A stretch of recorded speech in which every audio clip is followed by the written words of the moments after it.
Shalom, ini hari-hari kita harus bangkit dan kita harus melihat kemuliaan Tuhan nyata dalam hidupmu. Mari kita baca sebuah ayat yang luar biasa. Yesaya 51 ayat 1 dan 2 dan juga ayat yang ke-10. Terjagalah, bangunlah, kenakanlah kekuatanmu seperti pakaian. Kenakan pakaian kehormatanmu, hai kota yang kudus. Sebab tidak seorang pun yang tidak bersunat atau yang najis akan masuk ke dalammu. Kempaskan debu daripadamu, bangunlah. Tanggalkan ikatan-ikatan dari lehermu. Tuhan telah menunjukkan tangannya yang kudus di depan mata semua bangsa. Maka segala ujung bumi melihat keselamatan yang dari Allah kita. Saudara, ayat ini menurut saya sangat keren. Yang pertama dikatakan terjagalah, bangunlah. Ada begitu banyak orang yang tidak sadar hari ini. Mereka mungkin hidup tetapi mereka tidak sadar mereka sudah kehilangan cinta. Mereka hidup tapi mereka sudah sadar. Mereka tidak sadar mereka sudah kehilangan semangat. Kerjanya sekedar bekerja dan membuat mereka terus turun secara produksi, secara karier. Saudara, ada beberapa orang yang mungkin dalam keluarga sudah menjauh. Sudah sangat dingin dengan suami, dengan anak, dengan istri, dan mereka tidak sadar. Jadi yang pertama ayat ini berkata terjagalah. Mari kita cek and recheck. Mari kita waspada. Mari kita belajar introspeksi.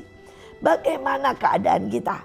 Iman, kesehatan, kekuatan, karier, hubungan dengan anak dan keluarga, hubungan dengan Tuhan. Apakah kita naik atau turun? Ini adalah satu langkah awal, terjaga.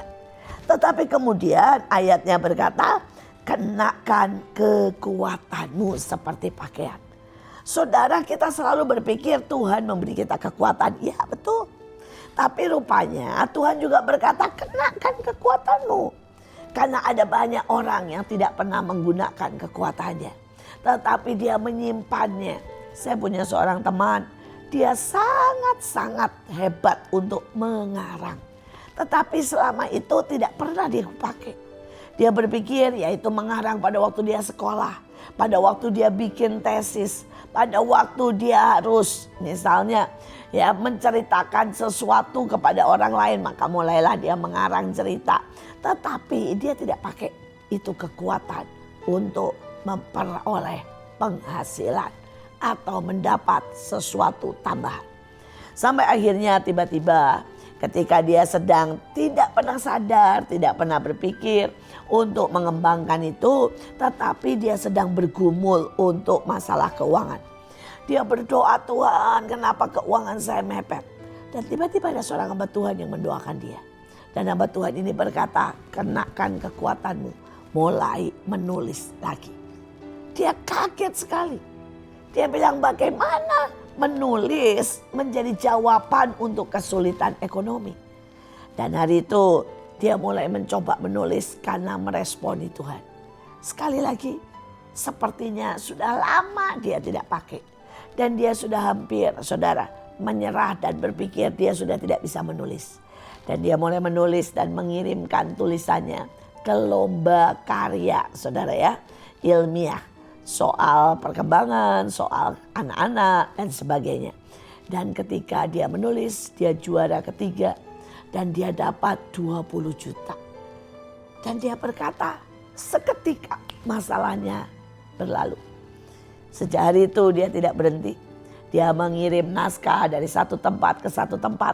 Dan tiba-tiba masalah ekonominya teratasi. Kenakan kekuatan. Ada banyak orang yang tidak sadar kekuatannya. Mungkin kekuatannya dalam hal mendoakan. Kekuatannya dalam hal menyembah Tuhan.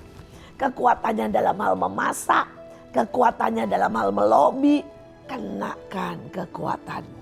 Ini adalah kedua untuk membuat kita menjadi seorang pemenang. Tapi kita kembali lagi. Saudara, kita berkata di sini kenakan pakaian kehormatanmu. Wow. Setelah tadi pakaian kekuatan, Tuhan ternyata punya lagi pakaian kehormatan. Apa ini? Seringkali ada orang yang tidak menjaga kehormatannya. Saya masih ingat tadi itu ada seorang dari pengamen. Dari pengamen tiba-tiba dia menang juara idol. Dan dia mendapat banyak sekali kesempatan. Dia mendapat hadiah. Dia mendapat begitu banyak peninggian. Tetapi ketika dia menerima banyak uang, ketika dia mendapat peninggian, dia hari itu mabuk, dia hari itu main perempuan dan terpotret. Why? Hari itu dia sudah menjadi orang terkenal. Semua orang mulai melihat wajahnya dan mengenal siapa dia. Maka masalah mulai muncul. Kemudian dia berantem sama istrinya. Dan tanpa sadar emosi dia pukul istrinya. Dan istrinya mengadulah potret ke polisi, ke rumah sakit. Dan itu tersebar luas. Ujungnya dia dicoret. Dia dilepaskan dari jatuhnya kontraknya. Semua dihentikan. Semua dihentikan. Sekali lagi dia tidak memakai baju kehormatan. Saudara, sebagai seorang artis, dia dituntut menjadi teladan. Dia dituntut untuk bekerja dengan baik tapi juga bersikap dengan baik. Dia dituntut untuk saudara mempertanggungjawabkan dimanapun dia berada. Segala tingkah lakunya. Dan ini menjadi masalah ketika dia tidak memakai yang namanya baju kehormatan. Dia kehilangan semua transaksi. Dia kehilangan semua berkatnya.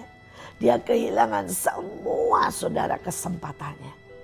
Saya tidak tahu Bapak Ibu, tapi saya berkata pakailah baju kehormatan. Bagaimana kita berpikir dalam segala keadaan untuk bersikap hormat. Baik kepada Tuhan, baik kepada sesama. Dan tunjukkan hormatmu dengan apa? Bersikaplah baik. Ada satu lagi. Ada seorang yang sangat pandai. Dia sekolah di UK. Saudara, dan ketika dia sekolah di UK, dia iseng dalam tanda kutip. Dia tidak mau untuk membayar bus. Jadi setiap kali dia mau pergi ke sekolah, pergi belanja, kemanapun dia pergi, dia tidak masuk dari pintu depan. Karena dari pintu depan harus bayar. Dia masuk dari pintu belakang, orang yang keluar. Dan selama dia sekolah sampai dapat S2, saudara tidak pernah tertangkap. Tidak pernah ada yang menghukum. Tidak pernah supir taksinya teriak-teriak. Tidak pernah, saudara. Karena itu dia berpikir aman-aman saja. Dan hari itu dia mendaftar di dalam sebuah pekerjaan teknologi yang sangat tinggi karena dia pandai. Dan dia diterima pada waktu tes segalanya. Sampai tes IQ, tes saudara ya wawancara, semuanya oke. Sampai akhirnya pada waktu dia mau kontrak kerja, dia profilnya dikirim ke polisi untuk mendapat kalau di Indonesia surat kelakuan baik. Kalau di sana adalah bahwa engkau didapati tidak berlaku yang curang atau tidak pernah terlibat kepada teroris dan sebagainya. Dan tiba-tiba muncullah semua data. Dia pernah berapa kali naik bus dan tidak bayar. Saudara, dan semua kontraknya dibatalkan. Ujungnya apa? Sampai masuk dan sangat viral. Karena dia tidak bisa mendapat pekerjaan. Hanya karena apa? Karena dia mencuri. Saudara, harga sebuah tiket bus. Dia tidak memakai baju kehormatan. Karena itu saya berharap buat setiap kita, hari-hari ini kenakan kekuatanmu. Tapi kenakan juga baju kehormatanmu. Maka ayatnya berkata, maka keselamatan yang dari Tuhan akan datang buat kita semua. Keselamatan dalam ekonomi, dalam soal mungkin saudara keluarga, dalam masa depan, semuanya akan datang. Tuhan Yesus memberkati. Jadi kuat, kenakan kekuatan dan kehormatanmu.